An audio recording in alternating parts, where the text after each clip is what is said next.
Good morning, good afternoon, or good evening. It's the Audrey Wiggins Show. Audrey, I can't believe it's December. For our Midwest compadres. Amazing how fast and deep winter-like conditions have settled in. Okay, what other countries are cold right now? I don't know, Rich. All I know is I'm cold, and I would love to live in Nevada and forget about all this ice, snow, and these cold temperatures. I have lived in Ohio all my life. Nevada. Dry heat, sun, no clouds, sand, little rain. Vegas? Yeah, quite a choice for a change. Change is what Dwayne McLaughlin talks about as an authority on financial planning and taking care of ourselves. Dr. Constance Longmire shares the challenges of caregiver when your parents age and develop Alzheimer's. That is tough change. On the lighter note, change in the delivery of the history of music with the Global Black Music Center with Dr. Jacklyn Chisholm.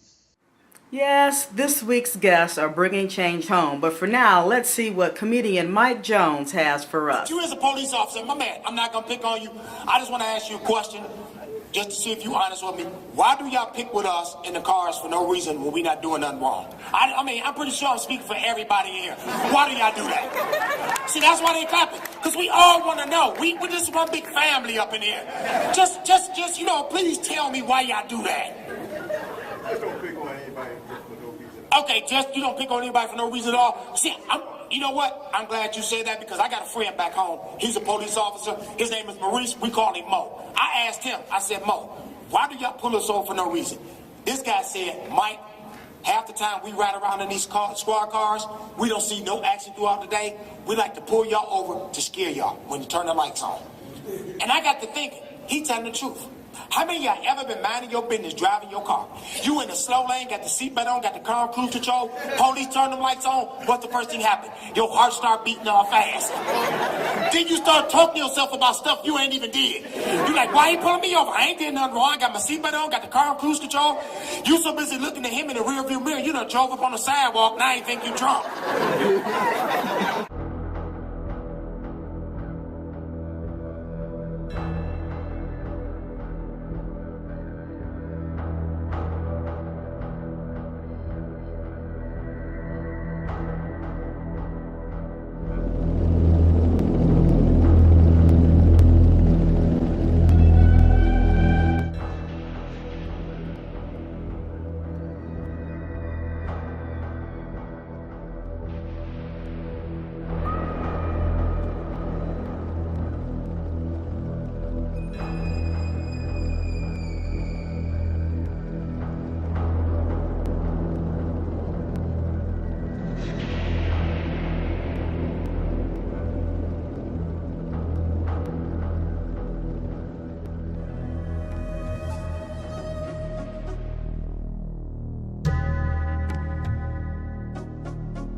One of the most fundamental parts of doing business on the web is keeping your customers' information safe.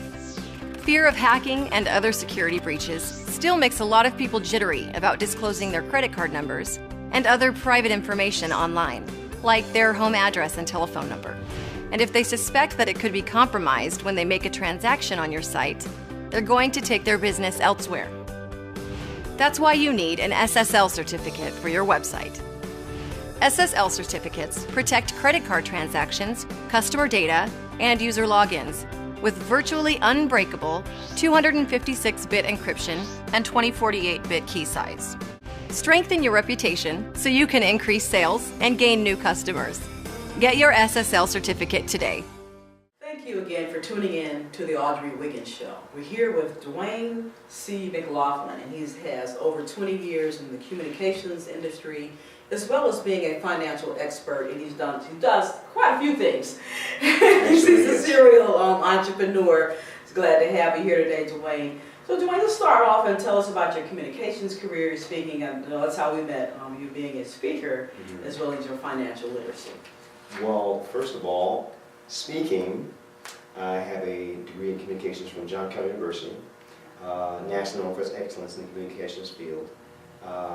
In addition to that, I'm also part of the National Speakers Bureau, Advanced Speakers International, where I think I met you. And also, I teach financial literacy. Actually, I work with a woman named Gwen Rice at the U.S. Wealth School. We work together in two places, one with the Rising Above program over in Perkins, and then at the jail at 30th and Orange. We work down there, and I actually do the workshop myself there. She got me in, so I've been doing it ever since January this year. Okay, so what are you all right, so what are you doing with the prisoners? Well, basically what we teach is the mechanics. That's the biggest part, mechanics, dollars and cents, and then I add my own little spin on the psychology behind it, because the psychology is where people fall down and make their mistakes. So I show them how to stop making the mistakes. Well, that's very commendable work, Dwayne, working with prisoners, educating them and teaching them how to work with money, the education of money, the science of money. But also there's some other things that you do. I've noticed you brought some products with you today, so you're an entrepreneur as well in health and wellness. Yes. This is from USANA Health Sciences, and basically what we have here is the multivitamin, multimineral, and you also have the probiotic, which helps people who have digestive problems. So if you have something like acid reflux, it's excellent for that, because what it does is it helps your system digest better. One, and two, it stops the acid reflux from flaring up. But also, even if you have constipation, sometimes it'll help you to go better. It'll help you want to go. But the nutritional supplements, one of the things about them is the energy it gives you. The funny thing about it is the energy, even if you haven't taken the supplements today, you will still have the energy tomorrow from what you did today. So it lasts for a long time. Wow. Now, the average person, I've been told, it takes about 2 weeks for them to feel the energy, the difference in energy level. But when I took it, it was 5 days.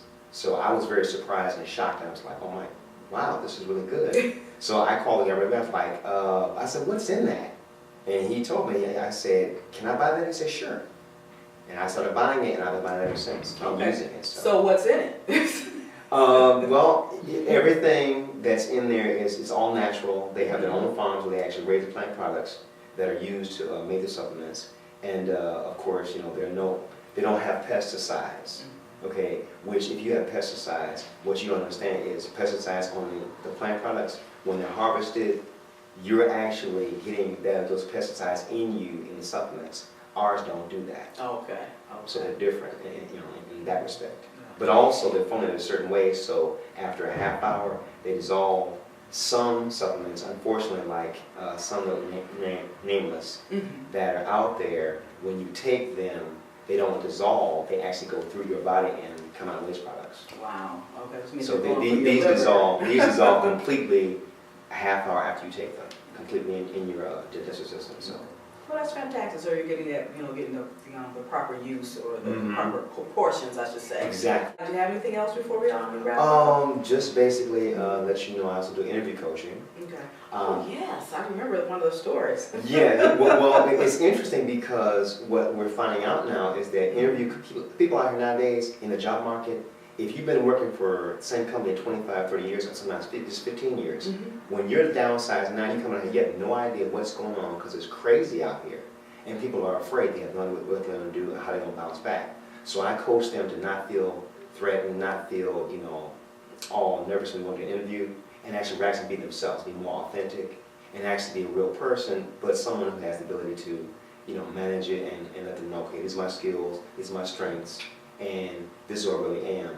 But the other thing is to understand, maybe this is not the job for you. Don't always assume just because the job's offered, I should take it. Because the bottom line, having a job just for the money, if you're not happy, is not worth it. Exactly. It really is. Because at the end of the day, it's about providing a service. Am I helping somebody? Exactly. As well, at the same time, helping myself. Exactly. Yes, Exactly. yes, absolutely. Well, that's great advice to end on. I think that's fantastic. Thank you. Yeah, thank you so much again for coming, Dwayne, and look forward to seeing you around in those meetings. Oh, yes. You'll see me. Okay, take care. All right, and we'll be back on the other side of this message. That's it. This is your day to shine, your time to win. So raise your cup and drink. Hii coffee ni nzuri sana, kwa hivyo tunatakikana kukunywa, alafu tunasaidia dunia yote, trayendo los tesoros de la tierra a la gente del mundo. Your time to win. Why do the same when you can go? Why do the same when you can go beyond, beyond, beyond? Go beyond. Nurture organic skincare, natural beauty for women of all colors and ethnicities. Get yours today at intentionalwellnessgroup.com. Intentionalwellnessgroup.com by Soul Purpose, body, beauty, style, spirit, enriching and empowering the lives of women of every color. Well, hello and welcome back to our next segment. We're here with Dr. Constance Longmire. She is a professor at Kent State University, teaching developmental learning as well as community outreach, and she's involved in diversity as well. Thanks for coming to the show, Constance. Thank you for having me. You're welcome. Very short notice when I saw you posting out there in one of our groups. I want to talk to that woman. She has got to be on our show. We'll find out what the subject is. But she's also an author and a conference speaker. So tell us a little bit more about your life or your work at Kent State, and we'll get into your book and the real reason that you're here. Okay. My life at Kent State is awesome. I absolutely, positively love what I do. I love impacting students. So I have an awesome opportunity to not only teach them, but empower them, not only to be good citizens, but to be good academically as well. I've been with the Kent State system for about almost 10 years. So every day is a good day, every day is a blessing. That's fantastic. And the reason that you're here today, you wrote a book. It's coming out soon. Yes. And it's called I Miss Talking to You. Now tell us what's behind that title. Oh, the title is so moving and so touching. My mom recently transitioned. Certain words, Audrey, as we talk, I will share with you. Certain words I cannot say. It's hard for me to say died or passed. Yes, so yes. I have to say transition. So my mom transitioned a few months ago due to the awful disease, dementia. And during that time, I would sit and I would think, and my son and my daughter, they said, Mom, start writing. I've always loved to write. I wrote songs, poems, and I just never had an opportunity to think about writing or penning the story. Okay. So with their encouragement, I began to write. And with that, it became so therapeutic for me. And I didn't concentrate on the sadness. I concentrated more on the good times of my mom and the good times of my dad. And I'll share one with you. I'm one of 12 children. Oh, wow. I'm second to the youngest. Oh! And so my dad and my parents both are from the South. So they had their own language. They talked in metaphors and similes. And so a lot of times they would say, I'm going to give you what Patty gave the drum. And we knew that was a good old-fashioned spanking. So my parents didn't sit down and say, Constance, dear. we talked in similes, and so we understood the language. And it's stories like that, things that brighten up your heart, make you smile. Yes, and there's also those other times where I had to go out to the backyard and get the switch. Witness. Bring it back, the longest walk back. And I'm like, oh no, this is gonna be tough. So stories like that. Okay, So it's really happy stories, not so much the sad times, but I do mention that in the book, having to deal with my mom and the stages of dementia. And another word, it's hard for me to say, is Alzheimer's. Yes. So I stick closer to dementia, though both of them are very close. You start off with dementia, then you end up running into the state of Alzheimer's disease. But I stick with dementia because it kind of softens it for me. Yes. But I have to say this, my mom, we were blessed to have my mom when she passed. She was 92 years old. Wow. She still recognized us. She had a very strong relationship with Christ. and she still felt his spirit, and she was one of the most loveliest women ever graced this earth. She still had her awesome smile. She still had an awesome spirit about her encouragement. And when I would go see her, and she stayed at home, I have to say this, she stayed at home as long as we could have her there, That's great. which was a very, very long time. And we just loved it. She would still talk. And to this day, she was diagnosed in November of 2010. About 2 weeks prior to that, she left me a voicemail message, and I still have it. The voicemail message said, Connie, I had a headache, and I said, Mom, I'm not feeling well that day, my head was hurting. She called me and she said, Connie, I know you told me you had a headache. I'm praying for you. I love you so much. So remember, I'm always praying for you. Goodbye. Oh. And 2 weeks from that day, around that time, we took her to the hospital because of some illness in her stomach. And that's when they asked me, they said, can we get the CAT scan? Because she's at a certain age. We want to see what's going on. I said, sure. And that's when they told us that she was diagnosed at that time with dementia. I didn't believe it. Because they'll go, no, that's Mama. Not Right, Mama. exactly, It's Mama, exactly. it's Mama. But then within a year, we begin to see signs of yes, what they said was correct. Yes, definitely. Well, while they're doing awesome research behind the scenes, people like you are writing books to help to curb the pain or the ignorance and give us a little more understanding what's going on. And we had talked a little bit off camera. You talked about Big Mama, and we want to keep her with us all the time. Tell our audience, a little bit about what you were feeling there. There came a point in time where we had to put our mom into an assisted living facility. Another word I can't say is nursing home. Yeah. Assisted living facility. We did everything that we could, but an assisted living facility, they are equipped to handle Alzheimer's patients. And so with the help of hospice agency, they were helping us all through this process. They gave us permission and they talked to us. They said, but we think it's time, as awesome as your family is doing, and we were doing an awesome job, they said, we think it's time for you to let us take care of her like we know we want to. Wow. And so with that, we put her, we allowed, I should say, an assisted living facility to assist us in caring for our mother. We were still there, 24/7 we were there. We were there constantly with her, making sure her care was great, and the quality of life that she was accustomed to when she was at home. We made sure that quality of life continued at that assisted living facility.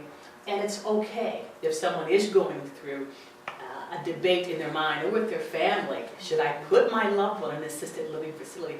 It's okay. Don't get caught up in the guilt feelings. Those feelings are going to be there. And the thing about feelings, they're deceiving. Oh, sure. So don't get caught up in those feelings. It's okay. That's fantastic. And I was hearing some things when you were telling a story. First of all, assisted living, not having an experience with that, I have my own ideas of what that meant. And to me, that was a person who was on their own, and they would go to, and the people at the center or whatever, they would take care of them, do the things that perhaps they couldn't do.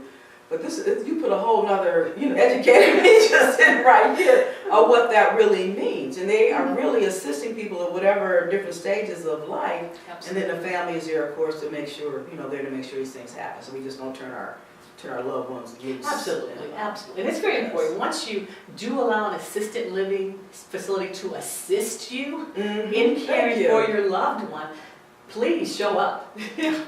We were there, like I said, 24/7. We knew everything about Mom. Yes. We knew everything. And so we allowed them, and I purposely say this, we allowed them because you're coming in with power. Okay. And it's still your mother, it's still your loved one. They're just assisting you and caring for you. Right, and that's key too, that we don't give away that power just because we don't have the medical degrees or the training in the certain areas, even if it's SDNA or whatever it is, that doesn't mean that we don't have the power. You're Yeah, so absolutely right. thanks for letting us know that. Now, there's one other piece that's in the book Yes. that's coming out, and the book's not here yet, but we're gearing up for it when it does come. You have a chart that's going to come with the book. And what is tell us about this? Yes. My book signing is going to be December the 14th at the Twinsburg Public Library. Okay. I will send Audrey more information on that. But my book is available. The reason I purposely wanted to wait to December 1 to have my book because a portion of the proceeds will go to assisted living facility. Okay. I want to give back, I want to help. So I purposely waited for December. So around the Christmas time, holiday time, and sometimes caregivers, they become a strain on their mind. Yes, And yes. I'm employing them to purchase the book or for someone to purchase the book for them. And within the book, they will find a self-management map. I made a self-management map, and where it says you, that will be the caregiver. At times, being a caregiver, you wrestle with guilt, you're physically drained, you're mentally drained. You don't know exactly what to do, but if I don't show up, but if I don't take care, Right. I have all this guilt feelings, they're gonna think I'm a bad person. You're not a bad person, you're just a tired person. Absolutely. You're just a person who needs to go get a massage. So I designed this self-management map so the caregiver can just take a day for them to write down what are their goals. What do you want to do? Well, this week, I at least want to get a massage in. Okay. Or this week, I want to get a pedicure because I yes. haven't had one. So just still take care of yourself because we want you to still be mentally strong as well as physically strong. So within the book, there's this very nice self-management map, and it talks about you can write down your support system because you're going to need a strong support system when you're a caregiver. Yes. Explain that a little bit more, support system. You know, where are the elements or the levels in that? Very good question. When you want a caregiver or when you are put in the position of being a caregiver, that means your top priority is your loved one or the person that you are caring for. With the different levels of caregiving, you really have to make sure your support system and people around you support you in this endeavor. That's key. So you have to make sure, I would say, talk to your employer, let your family members know that right now my top priority is my loved one or is our loved one. And so the care that I'm going to give to them may subtract from the care that I would normally give from you, meaning my time and perhaps my resources. So I have to make sure that the person that I'm caring for is well taken care of. So it's best to let your job know, your employer know, and also for getting more support, getting more caregivers support, go to your physician. Perhaps the physician of the person that you're caring for can understand and help you. And at times, you will need to get some rest. Yes. You'll need some rest. It's okay to rest, and it's okay, caregiver, to say, I'm tired today. Right, because you know there's a certain level. I think we mentioned this already about carrying this false guilt. Oh my. Yes. And that's what it is. It's just false guilt, and it's feelings that we have, or what are they going to say about me? I can't take care of this person like they're going to say I don't love them, but I really love them. And you have all of these feelings, and feelings are deceiving, and they change. So give yourself a break and say, okay, I'm tired today, and call for a volunteer. And say, can you give me a 3-hour volunteer? I'm going to rest. Yes, yes. And what you do, go get yourself a massage or just sleep, go to the movies. Take care of yourself because you don't want to become so tired and so drained that you become very exhausted in your speech, exhausted in your body. And then you yourself return on to the caregiver. So take the time, caregiver, to care for yourself. And again, please, when you purchase the book signing is December the 14th at the Twinsburg Public Library from 10:30 to 12 noon. With every book, we'll get a self-management map. I implore you to fill that map out. You deserve at least 15 minutes. It will take you about 15 minutes to fill it out. Okay. And once you fill it out, go by that every day, every week. And that will help you stay refreshed and revived.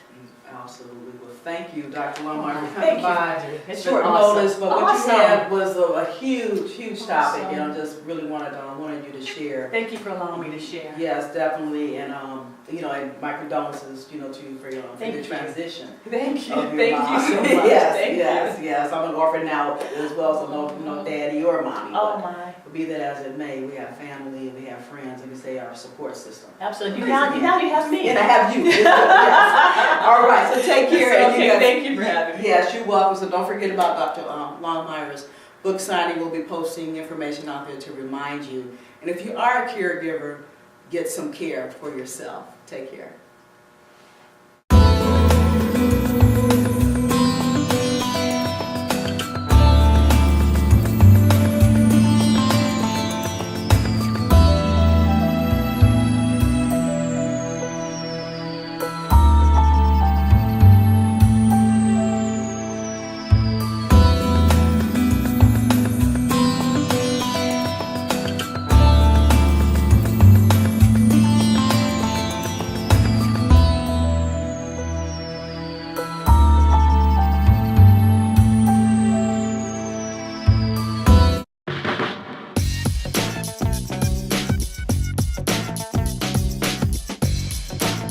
Are you a rising star? If you are, we are looking for you to showcase your talent as an author or independent music artist right here on the Audrey Wiggins Show. Please visit our website for details.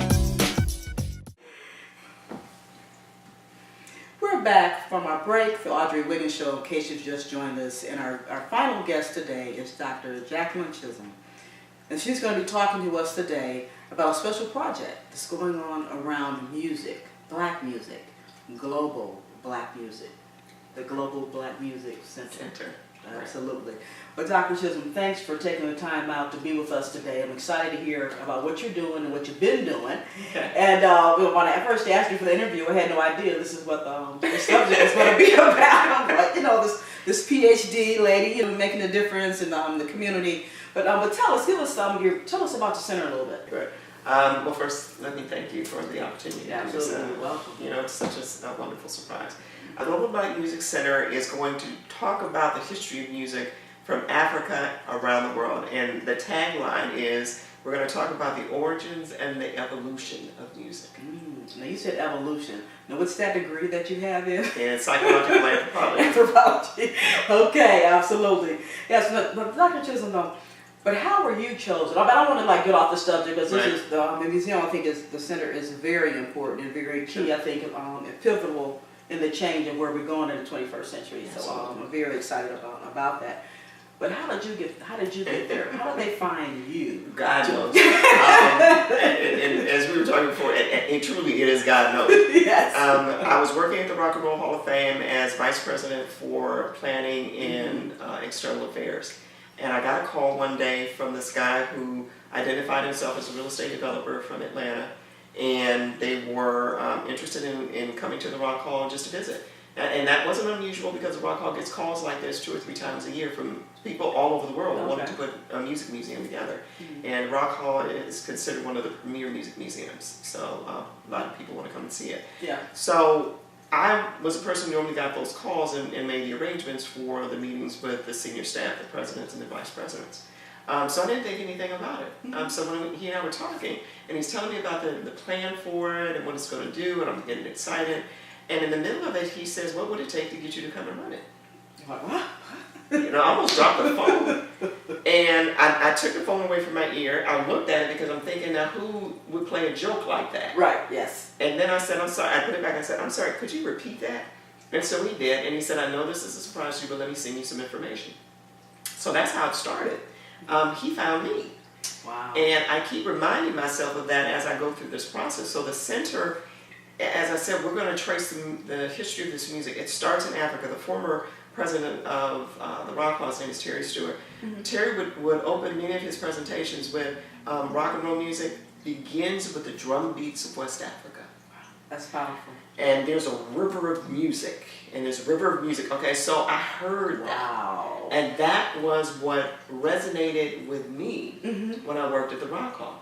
And a lot of people, just to digress for a minute, a lot of people don't understand that rock and roll music, the foundation of it, is in 4 musical genres: rhythm and blues, blues, gospel, and country western. 3 of the 4 African American. Even the term rock and roll was African American slang. It starts in the church. Remember Holy Rollers? Yes, yes. Starts in the church, and in the early 1920s, it gets translated into sex. So then it was, rock and roll meant sex. Yes. But black people were using it in their music. So there's a woman named Trixie Smith who used to sing something in 1922 called "My Daddy Rocks Me with One Steady Roll." So Terry would tell these stories. And so the whole time I'm at the Rock Hall, I'm absorbing this history of this music and saying, you can't have rock and roll without black people. Now, we knew that. Yes, absolutely. We've been saying this for years. So the Global Black Music Center is really the culmination of a lot of people's hopes and dreams of when is our story going to be told.